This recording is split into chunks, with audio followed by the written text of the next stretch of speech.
Sir Newton जो ये थे ना अपने आप में बहुत बड़े साइंटिस्ट थे। अब इन्होंने जो बोला अपने आप में सही बोला, लेकिन सर क्या हुआ, अब हम लोग जब चीजों को जानते हैं, चीजों को समझते हैं, उस टाइम पे क्या हुआ कि इसकी जो थ्योरी है उसको क्या कर दिया गया, थर्मोनिक इमिशन। थर्मोनिक इमिशन का अच्छा सा एग्जांपल देता हूं कि जैसे आप सभी को मैं गर्म तवे पे बिठा दूं तो आप झट से उछल के बाहर निकल जाओगे, वैसे क्या हो जाता है कि सर इस मेटल सरफेस को हम लोग हीटअप करते हैं, फोटो इलेक्ट्रिक इफेक्ट। तो देखिए कैसे, आप सभी को पता होना चाहिए कि ये आप लोगों को बेसिकली बहुत सारे और साइंटिस्ट। हेलो स्टूडेंट्स, कैसे आप लोग, उम्मीद करूंगा कि आप लोग बहुत अच्छे हैं। तो मैं गजेंद्र शर्मा आप सभी का स्वागत करता हूं अड्डा 24/7 सीयूटी के इस परिवार के अंदर। आज हम लोग करने वाले हैं चैप्टर नंबर 11 का वन शॉट, और इस वन शॉट के अंदर कर देंगे सारे कॉन्सेप्ट को क्रिस्टल एंड क्लियर, बहुत कम टाइम ड्यूरेशन के अंदर, जिससे आप लोग सारी चीजों को बहुत इजीली क्या कर पाए, रिकैप कर पाए। तो चलिए शुरू करते हैं। सबसे पहले बात आती है कि सर चैप्टर नंबर 9 के अंदर हमने रे ऑप्टिक्स को पढ़ा, 10th के अंदर हमने वेव ऑप्टिक्स को पढ़ा हम लोग रहे किसकी बात कर रहे हैं, हम लोग लाइट की बात कर रहे हैं। तो सर कैसे ये चीजें पॉसिबल है कि यार रे भी हो वेव भी हो, तो इसी कहानी को हम लोग इसके अंदर देखने वाले हैं कि भैया dual nature of radiation and matter क्या होता है, किस तरीके से इसके अंदर चीजें होती हैं। तो चलिए शुरू करते हैं। सबसे पहले इसकी जो शुरुआत होती है वो होती है न्यूटन्स की कॉर्पस्कुलर थ्योरी के द्वारा। अब न्यूटन्स की कॉर्पस्कुलर थ्योरी क्या होती है? बोले सर न्यूटन्स जो ये थे ना अपने आप में बहुत बड़े साइंटिस्ट थे। अब इन्होंने जो बोला अपने आप में सही बोला, लेकिन सर क्या हुआ, अब हम लोग जब चीजों को जानते हैं, चीजों को समझते हैं, उस टाइम पे क्या हुआ कि इसकी जो थ्योरी है उसको क्या कर दिया गया, रॉन्ग प्रूफ कर दिया गया। बोलो सर कैसे? इन्होंने बोला कि जो हमारी लाइट है वो किससे मिलकर बनी हुई थी? बोला सर टाइनी पार्टिकल्स होते हैं, छोटे छोटे पार्टिकल्स होते हैं, उनसे मिलकर बनी हुई है। ये इन्होंने बोल दिया, टाइनी पार्टिकल्स के बारे में इन्होंने बोल दिया, और उनका नाम इन्होंने क्या दे दिया था, कॉर्पस्कल्स उनका नाम दे दिया था, और उनका मास के बारे में बोल दिया कि नेग्लिजिबल मास इनका होता है। चलो ठीक है, मान लिया गया। सेकंड उन्होंने बोला कि सर इसकी जो स्पीड होती है ना वो क्या होती है, लाइट की स्पीड से ये ट्रैवल करते हैं in all the directions, direction कोई भी हो उसके अंदर ये क्या करेंगे, स्पीड ऑफ लाइट से ट्रैवल करेंगे। चलिए ठीक है, इसको भी मान लिया गया। थर्ड जो मोस्ट इंपॉर्टेंट थे, इन्होंने रिफ्लेक्शन के बारे में बता दिया, रिफ्रैक्शन के बारे में बता दिया, लेकिन जो सबसे इंपॉर्टेंट चीज थी इंटरफेरेंस, पोलराइजेशन, डिफ्रैक्शन के बारे में ये एक्सप्लेन नहीं कर पाए, क्योंकि वो हम लोगों ने पढ़ा था वेव नेचर के थ्रू। यानी कि ये चीज, इससे ये पता लगा कि यार इन्होंने पार्टिकल नेचर के बारे में चीजों को एक्सप्लेन करना स्टार्ट किया।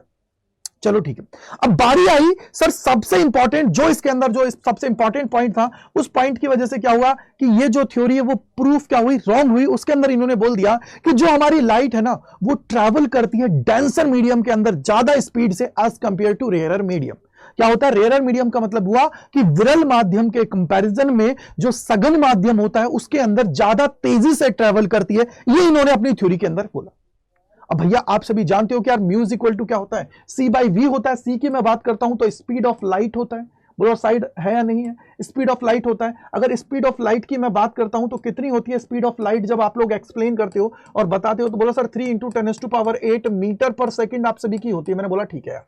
आगे आप सभी जानते हो कि v का मतलब क्या होता है, speed of light in medium होता है। अगर मैं इसको इधर ले जाता हूं तो म्यू इसके नीचे आएगा, तो v इक्वल टू क्या होता है, C/μ हो जाता है। अब भैया म्यू का जब नीचे आपका डिवाइड आ रहा है तो इसका मतलब क्या होता है, म्यू अलग अलग सबके लिए अलग अलग होता है। जैसे अगर मैं बात करता हूं वहां पे एयर के लिए 1 होगा, यानी कि एयर अगर 1 है आपका म्यू, तो स्पीड क्या हो जाएगी, हमारी लाइट की स्पीड के बराबर हो जाएगी, ये आपको पता है। लेकिन सर जब मैं अगर बात करता हूं यहाँ पे कोई और मीडियम ले लेता हूं जिसकी वैल्यू 1.5 है या 4/3 है, यानी कि 1.33 है, अगर ऐसी आप सभी की कंडीशन हो रही है तो आप मेरे को एक चीज बताइए, अगर मैं एयर के कंपैरिजन में अगर इसको लेता हूं तो ये 3 से डिवाइड करोगे तो ये कितनी बार जाएगा, 2 बार, 2 × 10⁸ आ जाएगा।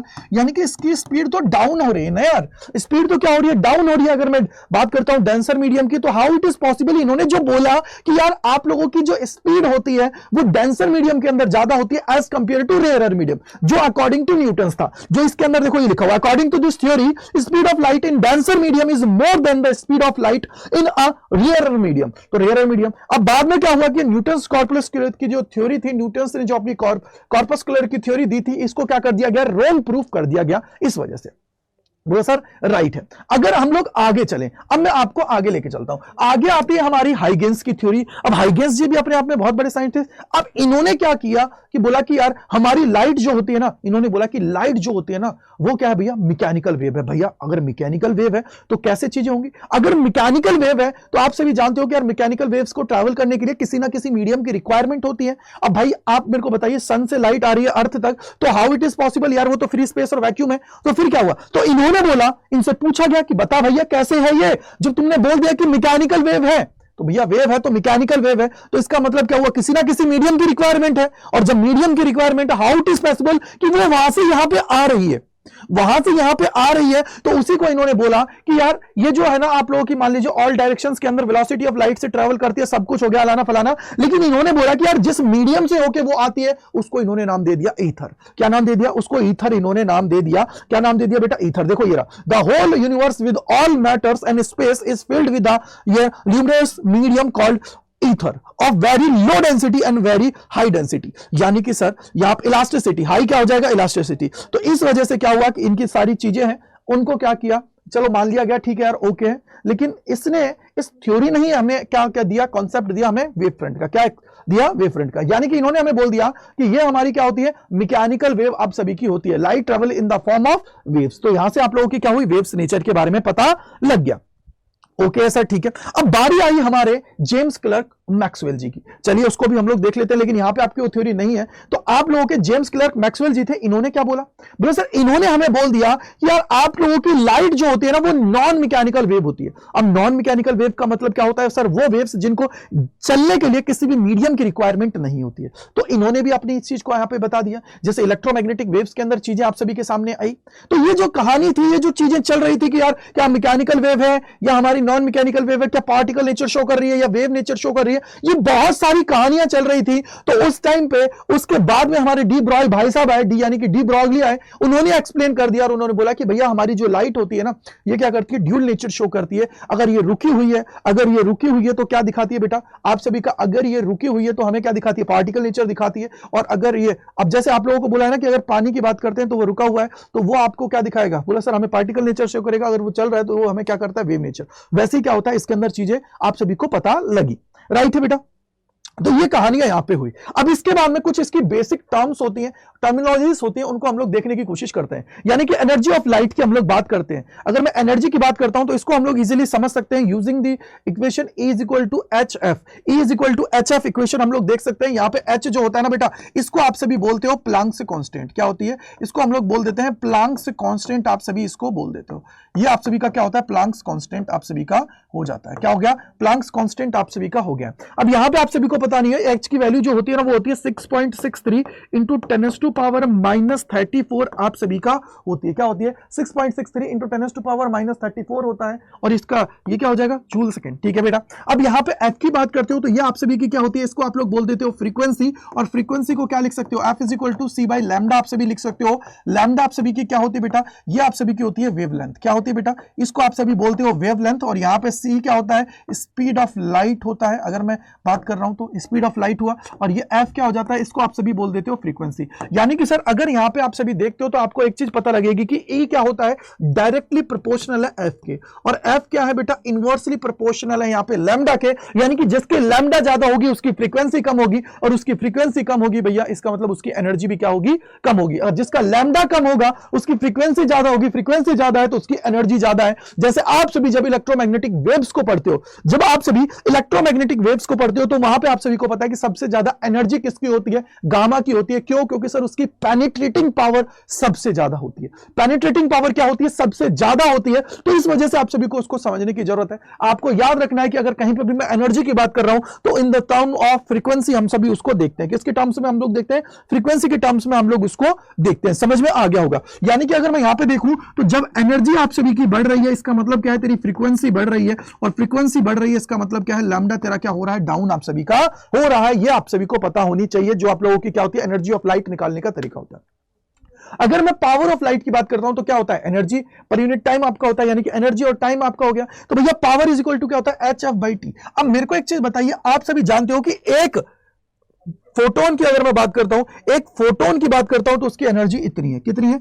E इज इक्वल टू क्या है बेटा? HF है। बोला सर राइट है। अगर मान लीजिए n नंबर ऑफ फोटोन्स होंगे तो क्या होगा? बोला sir E is equal to क्या हो जाएगा? इसको मैं लिख सकता हूं यहां पे E इज इक्वल टू हो जाएगा NHF। क्या राइट है या नहीं है? बोला सर बिल्कुल करेक्ट है। यानी कि ये तुम्हारी क्या है? एनर्जी। अगर मैं सारे फोटोन्स की बात कर लेता हूं, अगर मैं पावर की बात करता हूं सिर्फ एक फोटोन के लिए तो एच एफ बाई टी आप सभी का हो जाएगा। लेकिन सर नंबर ऑफ फोटॉन्स ज्यादा हुए तो क्या होगा, तो बेटा ये आप सभी का हो जाता है P इज इक्वल टू यानी कि पावर इज इक्वल टू आप सभी का हो जाता है NHF डिवाइडेड बाई क्या हो जाता है, T आप सभी का हो जाता है NHF डिवाइडेड बाई T हो जाता है। और तुमसे अगर कभी पूछ लिया जाए, तुमसे अगर पूछ लिया जाए सवाल के अंदर कि number of photons per second बताइए, number of photons per second बताइए, तो आप सभी को उसको निकालना है। तो number of photons per second कितना हो जाएगा, N by t is equal to आप सभी का हो जाता है पावर डिवाइडेड बाई क्या हो जाएगा बेटा, HF आप सभी का हो जाता है। दिमाग में बिठा लीजिए, ये फॉर्मूला बहुत इंपॉर्टेंट है, ये फॉर्मूला इंपॉर्टेंट है कि भैया N बाई टी का मतलब क्या होता है, number of photons per second की बात है। तो ये आप सभी को याद होनी चाहिए। न्यूमेरिकल्स के अंदर कई बार सीधा सीधा पूछा जाता है, पावर आप सभी को दे रखी है तो पावर की यूनिट क्या होती है, वॉट होती है, ये आप सभी को पता है। तो यहां पर number of photons per second की बात आप सभी को दे रखी है। अगर कल को आप सभी से इंटेंसिटी ऑफ लाइट पूछ ली जाती है तो क्या करोगे, इंटेंसिटी का मतलब क्या होता है, what is the meaning of intensity. Intensity का मतलब है कि यार कितनी energy per unit area into time के अंदर आप सभी की आ रही है, कितनी एनर्जी की मैं यहां पे बात कर रहा हूं। तो एनर्जी क्या होती है, बोला सर एनर्जी अगर मैं बात करता हूं नंबर ऑफ फोटॉन्स की बात करते हैं डिवाइडेड बाय क्या हो जाएगा, एरिया इनटू टाइम। तो यहां से क्या हो जाएगा, NHF डिवाइडेड बाय क्या हो जाएगा, A इनटू टी। अब मान लीजिए आपका क्या है, सोर्स मैंने फिक्स कर दिया। क्या कर दिया बेटा, अगर मैंने सोर्स आप सभी का क्या कर दिया, फिक्स कर दिया है। अगर ये सोर्स आप सभी का फिक्स्ड है तो उस केस में क्या होता है, बोले सर सोर्स अगर फिक्स्ड है तो यानी कि आपकी फ्रीक्वेंसी फिक्स्ड है। बोले सर बिल्कुल करेक्ट है। अब मेरे को एक चीज बताइए, अगर मैं बोलता हूं यहां पे इस फॉर्मूले को देखता हूं तो इंटेंसिटी क्या होती है बेटा, इंटेंसिटी की मैं बात करता हूं तो डायरेक्टली प्रोपोर्शनल किसके हो जाएगा, बोले सर यहां पे देखोगे तो फ्रीक्वेंसी है, H क्या है, कांस्टेंट है, तेरा एरिया भी कांस्टेंट रहेगा और तेरा टाइम भी कांस्टेंट है। तो उस केस में इंटेंसिटी डायरेक्टली करके प्रोपोर्शनल हो जाती है, N के हो जाती है। यानी कि इंटेंसिटी से समझने का तरीका क्या हुआ कि भैया नंबर ऑफ फोटॉन्स कितने पर सेकंड पे आप सभी के उसके अंदर आ रहे हैं, नंबर ऑफ फोटॉन्स कितने इंसिडेंट हो रहे हैं उसको आप लोग क्या बोलते हो, इंटेंसिटी बोलते हो। अगर number of photons per second ज्यादा आ रहे हैं तो इंटेंसिटी ज्यादा, अगर नंबर ऑफ फोटॉन्स कम आ रहे हैं तो इंटेंसिटी क्या होगी, कम होगी। इसलिए आपको समझने की जरूरत है कि यहां पे ये इंटेंसिटी डायरेक्टली प्रोपोर्शनल किसके है, N के, यानी कि नंबर ऑफ फोटॉन्स कितने आ रहे हैं इसकी बात है। अब मान लीजिए कल को ये आप सभी का यहां पे सोर्स फिक्स नहीं है तो क्या हो जाएगा, बोला सर इंटेंसिटी डायरेक्टली प्रोपोर्शनल हो जाएगा NF के। लेकिन जनरली जो आप सभी से कंडीशन ली जाती है वो यही कंडीशन ली जाएगी। यानी कि मैंने आप सभी से दो चीजें बोली हैं, एक है तुम्हारी एनर्जी को डायरेक्टली किससे कंक्लूड करोगे, डायरेक्टली प्रोपोर्शनल करोगे फ्रीक्वेंसी की, बात खत्म। Energy frequency, energy frequency, energy frequency, frequency ज्यादा हुई तो एनर्जी ज्यादा होगी, एनर्जी ज्यादा है तो फ्रीक्वेंसी ज्यादा, एनर्जी कम फ्रीक्वेंसी कम, दिमाग में बैठ गया। आगे अगर मैं बात करता हूं कि सर नंबर ऑफ फोटॉन्स ज्यादा यानी कि इंटेंसिटी ज्यादा, नंबर ऑफ फोटॉन्स से ज्यादा यानी कि इंटेंसिटी ज्यादा, नंबर ऑफ फोटॉन्स कम इंटेंसिटी कम, बात दिमाग में बिठा लो। क्लियर है भाई। अब चलते हैं आगे। आगे अगर हम लोग आते हैं तो एक होता है हमारा इलेक्ट्रॉन इमिशन। इलेक्ट्रॉन इमिशन का मतलब क्या होता है कि बोला सर आप सभी जानते हो कि अगर मैं किसी भी मेटल सरफेस की बात करता हूं तो ये तुम्हारे पास क्या है, मेटल सरफेस है, इसके अंदर क्या होते हैं, फ्री इलेक्ट्रॉन्स होते हैं। बोला सर बिल्कुल करेक्ट है, क्या होते हैं इसके अंदर, फ्री इलेक्ट्रॉन्स होते हैं। जब तुम क्या करते हो, इसके ऊपर एनर्जी इंसिडेंट कराते हो, क्योंकि देखो एक चीज मैं आपको यहां पर बताना चाहूंगा। मैंने बोला सर क्या, देखो यार अगर तुम्हारे पास ये मेटल सरफेस है, क्या हुआ, अगर तुम्हारे पास ये मेटल सरफेस है, मेटल सरफेस के अंदर कौन है सर, इलेक्ट्रॉन्स है। मैंने बोला ठीक है यार, अब ये इलेक्ट्रॉन्स अपने आप तो अपनी जगह को छोड़ के नहीं जा सकते हैं, क्योंकि सर ये बॉन्ड से क्या होते हैं, बंधे हुए होते हैं, हाँ कि ना। अगर ये बॉन्ड से बंधे हुए हैं तो इसका मतलब क्या हुआ, इनको अगर बाहर निकालना है तो इनके बॉन्ड्स को क्या करना पड़ेगा बेटा, ब्रेक करना पड़ेगा। इनके बॉन्ड्स को क्या करना पड़ेगा, ब्रेक करना पड़ेगा, और जब जाके हम लोग क्या कर पाएंगे, इसको बाहर निकाल पाएंगे, हाँ कि ना। अगर मैं इनको बाहर निकालना चाहता हूं तो इनके लिए मुझे क्या करना पड़ेगा, इनके जो बॉन्ड है उनको ब्रेक करना पड़ेगा। अगर मैं बॉन्ड को ब्रेक करता हूं तो उसके लिए मुझे रिक्वायरमेंट किसकी होगी, एनर्जी की होगी या नहीं होगी। बोला सर क्यों, क्योंकि इनकी अपनी इतनी औकात नहीं है कि इस सरफेस को छोड़ के चले जाए, क्योंकि जैसे ही अपनी जगह को छोड़ के जाएंगे वैसे ही वहां पे क्या हो जाएगा, होल हो जाएगा, यानी कि पॉजिटिव होगा, वो उसको अपनी तरफ अट्रैक्ट कर लेगा, बात खत्म। ये अपने आप बाहर नहीं निकल पाएंगे, यानी कि इनको बाहर निकलने के लिए एनर्जी की रिक्वायरमेंट होगी, एनर्जी की रिक्वायरमेंट होगी। तो कैसे हुआ, बोला सर इसके लिए मैंने क्या किया कि बाहर से इनको मैंने एनर्जी दी। अब एनर्जी का मतलब क्या होता है बेटा, ये मैंने क्या की, इनको एनर्जी दे दी, लाइक डेल ई, इनको एनर्जी मैंने दे दी। अगर इसको एनर्जी मिलेगी तो ये क्या करेगा कि कुछ एनर्जी को यूज करेगा इन बॉन्ड्स को ब्रेक करने के लिए, और उस एनर्जी के बाद में क्या होगा कि ये बाहर निकल जाएगा विद काइनेटिक एनर्जी। क्या होगा, विद काइनेटिक एनर्जी आप सभी का निकल जाएगा। और जो ये एनर्जी की रिक्वायरमेंट होती है, जो मिनिमम एनर्जी की रिक्वायरमेंट होती है, मिनिमम एनर्जी जो इसके लिए रिक्वायर्ड है, उसी को हम लोग बोल देते हैं बेटा क्या, उसी को हम लोग बोल देते हैं वर्क फंक्शन। क्या बोल देते हैं? उसी को हम लोग बोल देते हैं वर्क फंक्शन। यानी कि सर इसके लिए कम से कम इतनी एनर्जी की तो रिक्वायरमेंट होती है कि आप सभी का ये इसको बॉन्ड्स को ब्रेक कर पाए और इसके बाद में इससे ये बाहर निकल पाए। यानी कि अगर मैं यहां पे वर्क फंक्शन की बात करता हूं तो वर्क फंक्शन का मतलब क्या होता है? Minimum amount of energy required to eject electron from the metal surface. समझ में आ गया होगा कि अगर मेटल सरफेस से इलेक्ट्रॉन को बाहर निकालना है तो उसके लिए रिक्वायरमेंट क्या होगी? मिनिमम एनर्जी की रिक्वायरमेंट होती है। बोला राइट है। ये तुम्हारे पास काइनेटिक एनर्जी हो गई। अब क्या हुआ कि काइनेटिक एनर्जी जो होती है, काइनेटिक एनर्जी जो होगी वो कितनी होगी? बोला सर काइनेटिक एनर्जी जो होगी वो होगी E माइनस वर्क फंक्शन। बोलो हाँ कि ना? यही होता है, नहीं होता है? यही तुम्हारी इक्वेशन है जो हमें दी गई थी। अब यहां पे अगर मैक्सिमम काइनेटिक एनर्जी तुझे रखनी है तो काइनेटिक एनर्जी अगर तुझे मैक्सिमम देखनी है तो ये क्या हो जाएगा? बोले सर ये हो जाएगा E माइनस में वर्क फंक्शन क्या हो जाएगा? मिनिमम। इसको हम लोग क्या बोलते हैं? मिनिमम वर्क फंक्शन हो जाएगा। क्या हो जाएगा बेटा? मिनिमम वर्क फंक्शन हो जाएगा। और वर्क फंक्शन क्या होता है कि sir minimum amount of energy required कि इलेक्ट्रॉन को इससे बाहर आप लोग निकाल पाओ, इससे बाहर क्या कर सको? इजेक्ट कर पाओ। इसी को आप सभी क्या बोलते हो? इसी को बोलते हो फोटो इलेक्ट्रिक इफेक्ट। क्या बोल देते हो? फोटो इलेक्ट्रिक इफेक्ट आप सभी इसको कह देते हो। अब मान लीजिए आपको पता है कि एनर्जी कितनी होती है। बोलो सर एनर्जी की बात करेंगे। अभी आपको पता था कि एक फोटोन की एनर्जी क्या होती है। अब याद रखिएगा एक फोटोन आएगा तो एक इलेक्ट्रॉन क्या करेगा? उसकी एनर्जी को ऑब्जर्व करेगा, एनर्जी को ऑब्जर्व करेगा, टक से बाहर निकल जाएगा अगर उसकी एनर्जी ज्यादा है। यानी कि आप सभी को पता होना चाहिए कि अगर इलेक्ट्रॉन को बाहर निकालना है तो उसके लिए कंडीशन यह है कि आपकी energy should be greater than होनी चाहिए किससे? तुम्हारे वर्क फंक्शन से। अगर एनर्जी इससे कम है वर्क फंक्शन से तो ये इलेक्ट्रॉन बाहर नहीं निकल पाएगा। निकालने के लिए जरूरत है कि भैया एनर्जी क्या होनी चाहिए? ज्यादा होनी चाहिए। बात खत्म। सेकेंड चीज आपको पता होनी चाहिए कि सर यहां पर अगर इसको रखते हो तो kinetic energy is equal to क्या हो जाएगा? बोला सर ये हो जाएगा HF। अगर ये भी एनर्जी है तो इसका मतलब क्या हो जाएगा? HF नॉट हो जाएगा। यहां पे आपको पता होना चाहिए कि F ग्रेटर देन होना चाहिए F नॉट से।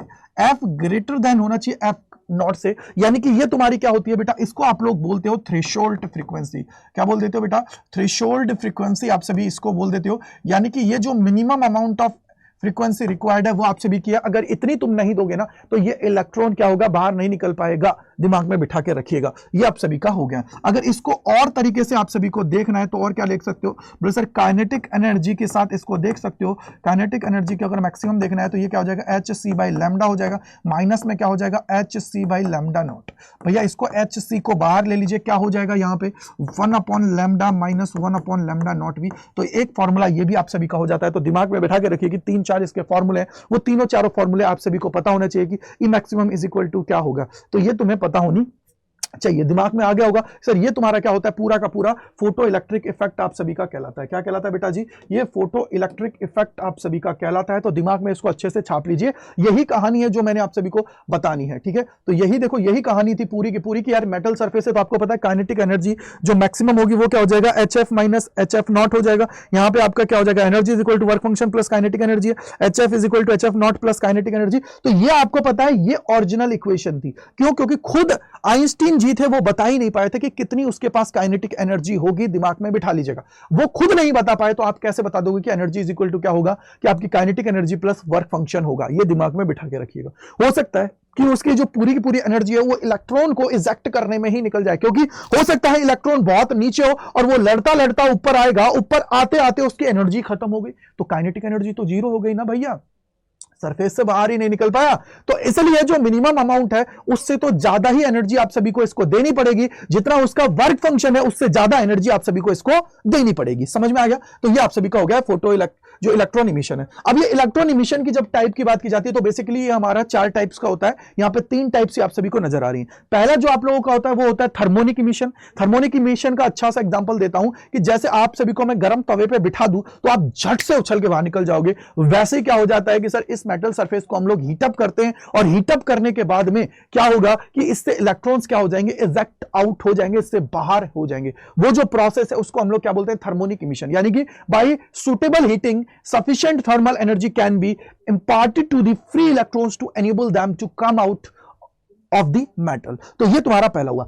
दूसरे की बात करते हैं तो वो होता है फील्ड इमिशन। यानी कि हम लोग क्या करते हैं, एक स्ट्रॉन्ग इलेक्ट्रॉन है नेगेटिव है, हम लोग क्या करेंगे? एक स्ट्रॉन्ग इलेक्ट्रिक फील्ड इसके लिए क्या करेंगे? अप्लाई कर देंगे। और स्ट्रॉन्ग इलेक्ट्रिक फील्ड का मतलब क्या हुआ? 10⁸ ऑर्डर का हम लोग इसको अप्लाई करेंगे तो वो क्या करेगा? इलेक्ट्रॉन्स को क्या करेगा बेटा? वो पुल करेगा फ्रॉम द मेटल सरफेस। ठीक है, वो आप सभी कर सकते हो। थर्ड जो होता है फोटो इलेक्ट्रिक इमिशन है, जो आप सभी को अभी देखा, यानी कि जब आप लोग फोटोन्स को इंसिडेंट कराओगे तो उसकी वजह से इलेक्ट्रॉन क्या होगा, उस मेटल सरफेस से बाहर निकलेगा। जब इलेक्ट्रॉन उस मेटल सरफेस से बाहर निकलता है तो वो जो हमारी प्रोसेस होती है उसको हम लोग क्या बोल देते हैं, फोटो इलेक्ट्रिक इमिशन होता है। एक आप सभी का क्या होता है, फोर्थ भी होता है, जिसको बोला जाता है सेकेंडरी इमिशन। सेकेंडरी इमिशन का मतलब है बेटा कि आप लोग क्या करते हो, यहां पे इलेक्ट्रॉन्स की बम्बार्डिंग कराते हो, इलेक्ट्रॉन्स की बम्बार्डिंग कराते हो, और उसकी वजह से इलेक्ट्रॉन्स की बम्बार्डिंग की वजह से क्या होता है, यहां पे आप सभी का क्या है, इलेक्ट्रॉन इससे बाहर निकल जाएगा, और इलेक्ट्रॉन जब इससे बाहर निकल जाता है तो उस वजह से वो जो प्रोसेस होती है जिसकी वजह से इलेक्ट्रॉन उस सरफेस से बाहर निकल रहा है उसको हम लोग क्या बोल देते हैं, सेकेंडरी इमिशन हम लोग कह देते हैं। तो सेकेंडरी इमिशन हम लोग उसको कह देते हैं। इसके बाद में आप सभी का आता है experimental study of photo electric effect.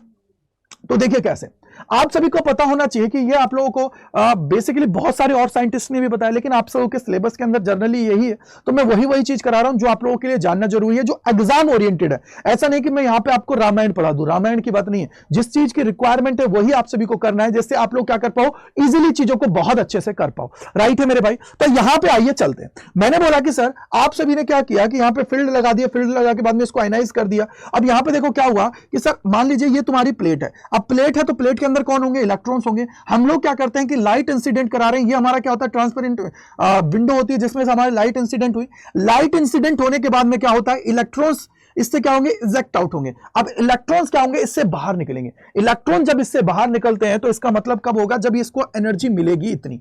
और यहां पे हमारा क्या होता है, कलेक्टर प्लेट होती है। कलेक्टर प्लेट की साइज थोड़ी बड़ी होती है, जिससे क्या होता है, जितने भी इलेक्ट्रॉन्स इससे बाहर निकले वो सारे को यहां पे कलेक्ट कर लिया जाए। अब यहां पे क्या होता है, हम लोग इसको पोटेंशियल देते हैं। क्यों देते हैं, क्योंकि जिससे ये इलेक्ट्रॉन्स को अपनी तरफ क्या कर सके, आकर्षित कर सके, अपनी तरफ इलेक्ट्रॉन्स को लेके आ सके। क्योंकि इलेक्ट्रॉन्स क्या करते हैं, हमेशा पॉजिटिव की तरफ जाना पसंद करते हैं, हमेशा क्या होता है, पॉजिटिव की तरफ वो जाते हैं। ठीक है, तो यहां पे क्या हुआ कि सर हमने क्या किया, इसको पॉजिटिव पॉजिटिव पॉजिटिव दिया, पॉजिटिव पॉजिटिव पॉजिटिव दिया, यानी कि हमने क्या किया, इसको पोटेंशियल दे दिया। अब पोटेंशियल देने के बाद में क्या हुआ, इलेक्ट्रॉन जिनके पास हायर एनर्जी थी वो जाके यहां पे क्या हो गए बेटा, कलेक्ट हो गए, कलेक्ट हो गए, कलेक्ट हो गए। अब क्या हुआ बेटा, जिनके पास कम एनर्जी थी, क्योंकि भैया मेटल सरफेस है, मेटल सरफेस के अंदर नीचे भी इलेक्ट्रॉन्स होंगे, उनको जब बॉन्ड्स जो होते हैं, कोवलेंट बॉन्ड्स होते हैं, उनको ब्रेक करने में कुछ एनर्जी की रिक्वायरमेंट होती है, तो इस वजह से वो इजीली बाहर नहीं निकल पाते हैं। तो उनके पास क्या होगी, एनर्जी कम होगी। अब एनर्जी कम होगी तो इलेक्ट्रॉन्स इससे तो बाहर निकल रहे हैं और इलेक्ट्रॉन यहां पे पहुंच नहीं पा रहे हैं। क्यों, क्योंकि सर इतना ये इनके बीच में, ये तो एनर्जी हाई एनर्जी वाले थे जो पहुंच गए, और इनके बीच में क्या होगा, फोर्स ऑफ रिपल्शन लगेगा, जिसकी वजह से इनको काम करना पड़ेगा, जितनी एनर्जी इनके पास है ही नहीं। तो यहां पे क्या होगा कि सर ये क्या करेंगे, यहां पे एक क्लाउड फॉर्मेशन कर लेते हैं। क्या कर लेते हैं बेटा, एक क्लाउड फॉर्मेशन कर लेते हैं। क्लाउड फॉर्मेशन का मतलब है कि सारे इलेक्ट्रॉन्स यहां पे इकट्ठा हो जाते हैं। वो वाले इलेक्ट्रॉन्स होते हैं कि जो धोबी का कुत्ता ना घर का ना घाट का। क्या होगा बेटा, धोबी का कुत्ता ना घर का ना घाट का। यहां से ये इलेक्ट्रॉन्स क्या करेंगे, इस मेटल सरफेस से बाहर तो निकल जाएंगे लेकिन वहां तक नहीं पहुंच पाएंगे। तो इसके लिए हम लोग क्या करते हैं, इसके लिए हम लोग क्या करते हैं, यहां पे पोटेंशियल की वैल्यू इतनी ज्यादा कर देते हैं जिसके वजह से ये सारा का सारा जो क्लाउड है, जिसकी वजह से ये सारा का सारा क्लाउड है वो क्या हो जाए, ब्रेक हो जाए, और ये सारे के सारे इलेक्ट्रॉन्स यहां पे आ जाएं। अब इलेक्ट्रॉन्स यहां पे पहुंच गए सारे के सारे। अब मुझे एक चीज बताइए कि चाहे तुम लोग ये सारे के सारे पहुंचने के बाद में चाहे कितनी यहां पे पोटेंशियल क्यों ना दे दो, यहां पे चाहे कितना ही पोटेंशियल क्यों ना दे दो, इलेक्ट्रॉन्स अब तो लिमिटेड अमाउंट में आएंगे। क्योंकि सर इलेक्ट्रॉन इसके वजह से थोड़ी बाहर निकल रहे हैं, वो इलेक्ट्रॉन बाहर निकल रहे हैं जब इसको फोटॉन्स यहां पे मिल रहा है। जब इसको फोटॉन्स मिलेंगे तो ही तो इलेक्ट्रॉन्स निकलेंगे बाहर। जब तक इसको फोटॉन्स की एनर्जी नहीं मिलेगी तब तक ये बाहर नहीं निकलेंगे। यानी कि अब चाहे तुम कितना ही पोटेंशियल बढ़ा लो, अब ये इलेक्ट्रॉन्स बाहर निकलने वाले नहीं है। उसकी वजह से क्या आ जाता है, इसके अंदर सैचुरेशन आ जाता है कि अब वैल्यू इसकी बढ़ नहीं सकती। वैल्यू कब बढ़ती है, वैल्यू करंट की वैल्यू तब बढ़ती है जब एक साथ बहुत सारे इलेक्ट्रॉन्स उस जगह जाएंगे तो करंट की वैल्यू क्या हो जाती है, इंक्रीज हो जाती है। बहुत सारे जब एक साथ जाएंगे तो करंट की वैल्यू क्या हो जाती है, इंक्रीज हो जाती है। और जब वो करंट की वैल्यू इंक्रीज होती है तो इसका मतलब क्या हुआ कि सर उसके बाद में अब ये इलेक्ट्रॉन्स का अमाउंट है वो फिक्स है। अब यानी कि एक फोटोन की एनर्जी मिलेगी तो एक ही इलेक्ट्रॉन निकलेगा। यहां पे तुम चाहे इसको पोटेंशियल को कितना ही गुना क्यों ना कर दो, कोई फर्क नहीं पड़ने वाला।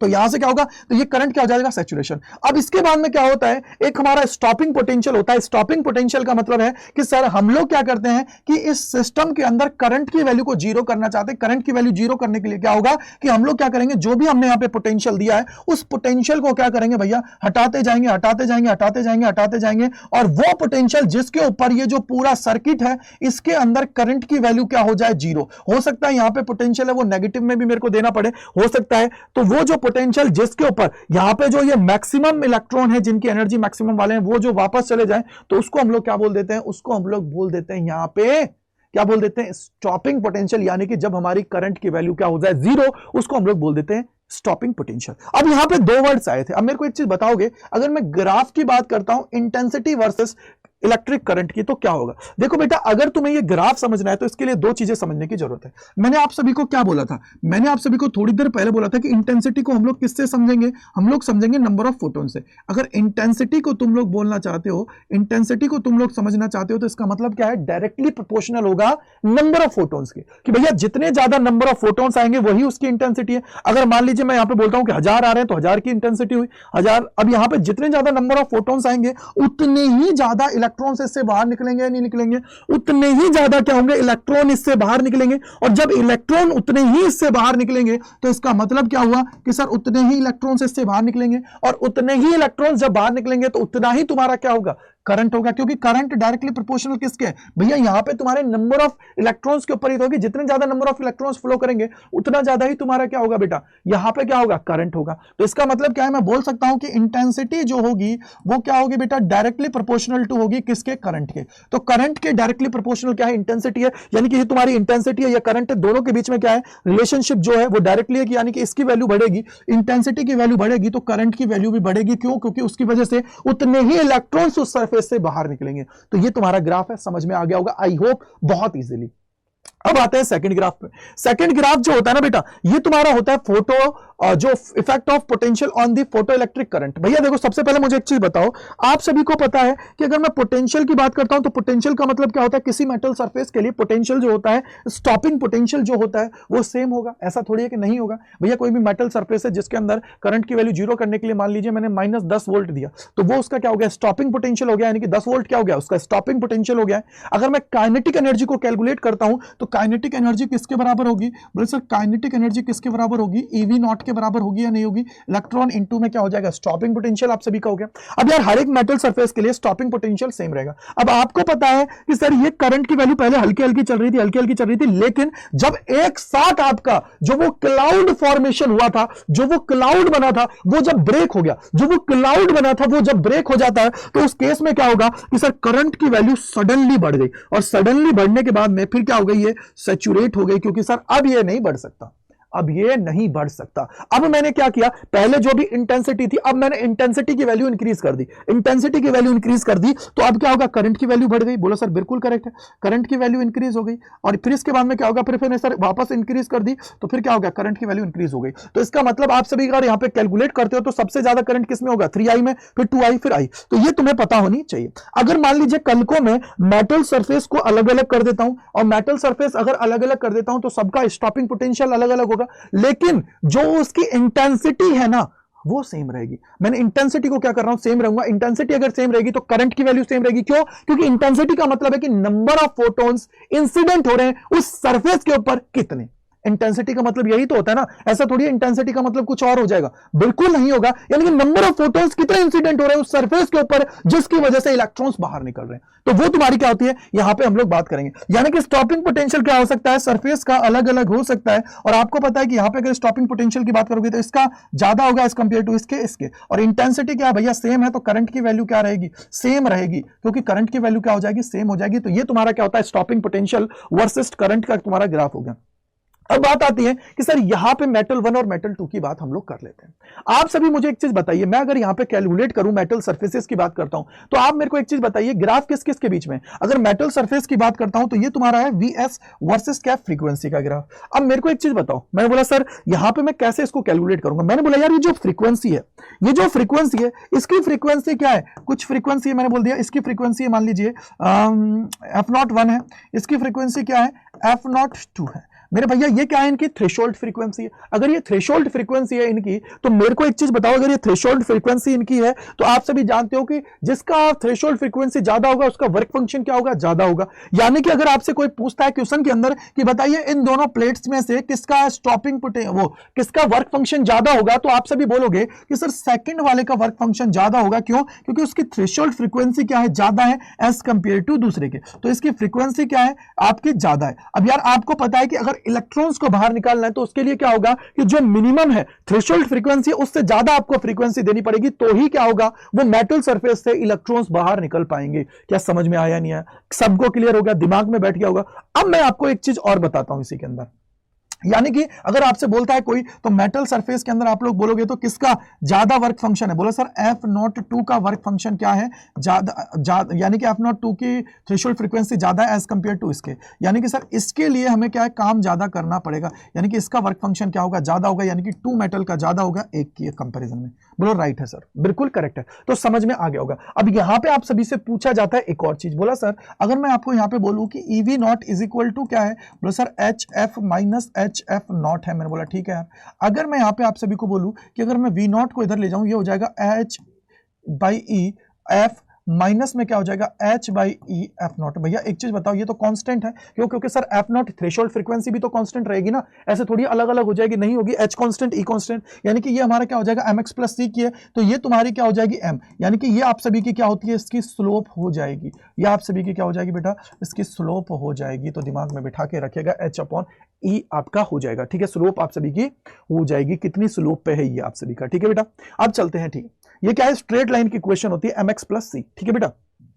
अगर अब हम लोग चलते हैं तो जो इसके अंदर सबसे इंपॉर्टेंट पार्ट है वो होता है आप लोगों का डी ब्रॉयस वेवलेंथ। देखो बीच में थ्योरी का पार्ट भी है, तो थ्योरी आप लोग खुद कर सकते हो, इस वजह से मैं क्या है उस थ्योरी के पार्ट में इन्वॉल्व ही नहीं हो रहा हूं। उसके पीछे का रीजन ये है कि उसको आप लोग इजीली लिख सकते हो कि यार फेलियर क्या थे कि जिसकी वजह से ये थ्योरी फेल हो गई थी, ये सारी चीजें वो अब आप प्रोटॉन वगैरह के बारे में देखते हो, वो सारी थ्योरी है, उसको मैं यहीं पे आपको समझा दूंगा, कोई दिक्कत की बात नहीं है। तो वो सारी चीजें जिनको आप लोग वहां पे देखते हो उसको मैं यहीं पे आप सभी को एक्सप्लेन कर रहा हूं। तो थ्योरी वाले पोर्शन है उनको आप लोग देख लीजिएगा कि भैया मैटर वेव्स का देख लीजिएगा थोड़ा सा, ठीक है। तो उनको थ्योरी को आप लोग देख लीजिएगा, उनको पढ़ सकते हो कि भैया फेलियर के क्या रीजन थे, क्यों वो एक्सप्लेन नहीं कर पाई थी। क्योंकि आप सभी जानते हो, देखो यार वेव थ्योरी और अगर मैं पार्टिकल थ्योरी की बात करता हूं तो आप मुझे बताइए, अगर मैं फोटो इलेक्ट्रिक इफेक्ट की बात करता हूं तो वो कौन सा इफेक्ट है? वो स्पॉन्टेनियस प्रोसेस है, यानी कि जैसे वो क्या है, वो प्रोसेस क्या है? स्पॉन्टेनियस है। जैसे ही आपके ऊपर इलेक्ट्रॉन आया, वो आपका फोटोन आया, फोटोन के बाद में इलेक्ट्रॉन झट से बाहर निकल गया। ऐसा थोड़ी है कि सर उसको बहुत टाइम लग गया, ऐसा नहीं है ना। तो ये थोड़ी चीजें हैं जिसको आप लोग पढ़ सकते हो, ठीक है। अब मैं आपको बोलता हूं सर अगर मुझे डी ब्रॉयस वेवलेंथ की जो डी ब्रॉयस हाइपोथेसिस है उसको समझना है तो इसके अंदर क्या होगा आपको पता होना चाहिए कि अगर मैं एनर्जी की बात करता हूं तो एनर्जी इज इक्वल टू क्या होता है? According to Einstein equation mc² होता है। बोला राइट है। अगर मैं बात करता हूं अकॉर्डिंग टू मैक्स प्लैंक तो ये क्या होता है? HF होता है। तो भैया दोनों को इक्विलेट करोगे आप सभी तो ये क्या हो जाएगा? HF इज इक्वल टू क्या हो जाएगा? mc² हो जाएगा। अगर यहाँ पे मास की वैल्यू ले लेते हो तो ये क्या हो जाएगा? बोलो सर ये हो जाएगा HF डिवाइडेड बाई क्या हो जाएगा? c², यानी कि इसको लिख सकते हो HC/c² और लैम्डा, एक सी से एक सी गया, यानी कि सर ये हो जाएगा HC/लैम्डा आप सभी का हो गया, यानी कि तुम्हारा मास की वैल्यू ये हो गई है।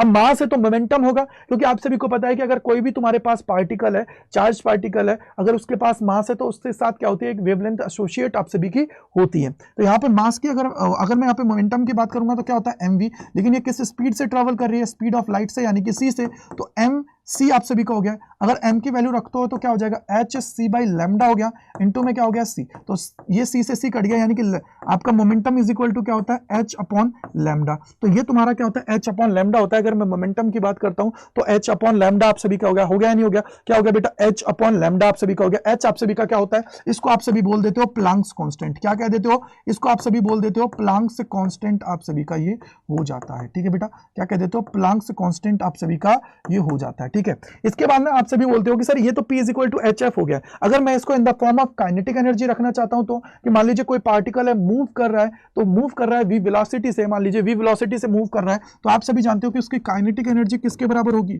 तो सर वो होती है हाफ mv² के। बोला बिल्कुल करेक्ट है। अगर ये है तो यहां से अगर मैं v² की वैल्यू लेता हूं तो 2 times of kinetic energy divided by क्या हो जाता है? मास हो जाता है। अगर मैं v की बात करता हूं तो ये क्या हो जाएगा? बोलो सर अंडर रूट के अंदर 2 times of kinetic energy divided by क्या हो जाएगा? मास हो जाएगा, यानी कि वेलोसिटी की बात होगी। अगर कोई पार्टिकल है v वेलोसिटी से चल रहा है, तब v वेलोसिटी से चल रहा है, यानी कि स्पीड ऑफ लाइट से नहीं चल रहा है, वो v वेलोसिटी से चल रहा है, ठीक है। तो उस केस में तुम्हारा मोमेंटम इज इक्वल टू क्या हो जाएगा? बोलो sir momentum is equal to होता है mv। अगर ये mv है तो m तुम्हारे पास है, ये क्या हो जाएगा? अंडर रूट के अंदर 2 times of kinetic energy divided by क्या हो जाएगा? m। इस m को अंदर लेके जाओगे तो अंडर रूट के अंदर स्क्वायर हो जाएगा, यानी कि ये अल्टीमेटली कितना आ जाएगा? 2 times of kinetic energy multiply by m। तो ये तुम्हारे पास आ गया, यानी कि 2 times of under root 2m का एनर्जी, यानी कि काइनेटिक एनर्जी हो गया, ठीक है बेटा। अगर इसको लिखना चाहते हो यहाँ पे, तो यहाँ पे आप लोग निकाल सकते हो कि लैम्डा इज इक्वल टू क्या हो जाएगा, लैम्डा इज इक्वल टू हो जाता है एच अपॉन में पी, यानी कि एच अपॉन में कितना हो जाएगा, अंडर रूट के अंदर 2 times of kinetic energy multiply by M आप सभी का हो जाता है। 2 times of kinetic energy multiply by M हो गया। यानी कि सर ये आप सभी को देखना है कि यार लैम्डा जो होगा ना वो क्या होगा, इनवर्सली प्रोपोर्शनल होगा। अगर तुम यहां पे देखना चाहते हो तो किसके, काइनेटिक एनर्जी के। क्या होगा, काइनेटिक एनर्जी के। जितनी ज्यादा काइनेटिक एनर्जी होगी उतना ही लैम्डा क्या होगा, उसका कम होगा। ये चीज आप सभी ने पढ़ी है, क्योंकि एनर्जी और वेवलेंथ के रिस्पेक्ट में हमने चीजें देखी है। क्योंकि फ्रीक्वेंसी इज इक्वल टू क्या होता है, सी बाई लैम्डा, यानी कि फ्रीक्वेंसी क्या होती है, इनवर्सली प्रोपोर्शनल होती है लैम्डा। जिसका लैम्डा ज्यादा होगा उसकी एनर्जी कम होगी, फ्रीक्वेंसी कम होगी। तो भैया जिसकी एनर्जी ज्यादा होगी तो उसकी लैम्डा कम होगी या नहीं होगी, ऑब्वियसली बात है। यानी कि या मास के रिस्पेक्ट में देख सकते हो, जिसका मास ज्यादा होगा उसकी एनर्जी भी क्या होगी, डाउन होगी। दिमाग में बिठा के रखिएगा, ठीक है बेटा। अगर मैं इलेक्ट्रॉन की बात करता हूं तो आप सभी के पास ये सारी चीजें हैं। अगर इलेक्ट्रॉन के लिए आप लोग वैल्यूज को रखोगे तो आप सभी का ये फॉर्मूला क्या बन जाता है, 12.27। क्योंकि देखो आपका यहां पे क्या हो जाता है, इसको क्यूवी के रिस्पेक्ट में भी आप सभी रख सकते हो। क्यों, क्योंकि देखो काइनेटिक एनर्जी आप सभी ने पढ़ी थी, क्या हो जाता है, ईवी नॉट पढ़ के आए हो। इसको मैं लिखना चाहूं तो इसको मैं लिख सकता हूं चार्ज क्यू लिख सकता हूं, इसको मैं क्या लिख सकता हूं, वी के रिस्पेक्ट में लिख सकता हूं। तो ये अंडर रूट क्या हो जाएगा, 2m³ हो जाएगा। तो इसको आप लोग वैल्यूज को रखोगे भैया, इलेक्ट्रॉन के लिए रखोगे तो अंडर रूट वी हो जाएगा। यानी कि इस पे तुम्हारा इक्वेशन पे सीधा सीधा सवाल आता है। तो ये तुम्हारे दिमाग में होना चाहिए कि लैम्डा इलेक्ट्रॉन के लिए कितना होता है, 12.27 होता है, divided by under root V. और एंगस्ट्रॉम में अगर इसी को तुम लोग लिख देते हो 1.227 divided by under root V होता है, तो ये किस में आ जाता है, नैनोमीटर्स में। किस में आ जाता है बेटा, नैनोमीटर्स में आप सभी का देखने को मिल जाता है, ठीक है बेटा। इसके बाद में अगर तुम लैम्डा की बात करते हो तो देखो ये तुम्हारा लैम्डा है, कितना हो जाएगा, अंडर रूट 2m³ हो गया। अब यहाँ पे फोटोन के लिए निकालना चाहते हो तो ये हो जाएगा, क्योंकि फोटोन का मास अलग होता है, उसका चार्ज तो सेम होता है, तो उसको आप लोग रख सकते हो। इसके अलावा ड्यूट्रॉन की बात करते हो तो उसके लिए ये होता है, और अल्फा पार्टिकल की बात करते हो तो ये, क्योंकि देखो आपको याद रखना है अल्फा पार्टिकल का जो मास होता है ना वो 4 टाइम्स होता है। किसका, प्रोटॉन के जो मास होता है उससे क्या होता है, 4 टाइम्स होता है। तो ये थोड़ा सा ध्यान आप सभी को रखने की जरूरत है। समझ में आ गई, 2 टाइम्स होता है। समझ में आ गई बेटा, चार्ज भी क्या होता है, 2 टाइम्स होता है। तो दिमाग में आप सभी के आ जानी चाहिए कि सर ये कैलकुलेशन से सवाल बनता है। याद रखिएगा जो ये कैलकुलेशंस हैं यहां से सवाल देखने को मिलता है हर साल, तो आपको ये सवाल करने की जरूरत है इन कॉन्सेप्ट्स पे। इसलिए आप सभी का ये जो चैप्टर है कंप्लीट होता है। इसके बाद में इसके अंदर कुछ भी चीजें नहीं बची हैं, इजिली हमने सारी चीजों को कर लिया है बहुत आसानी से।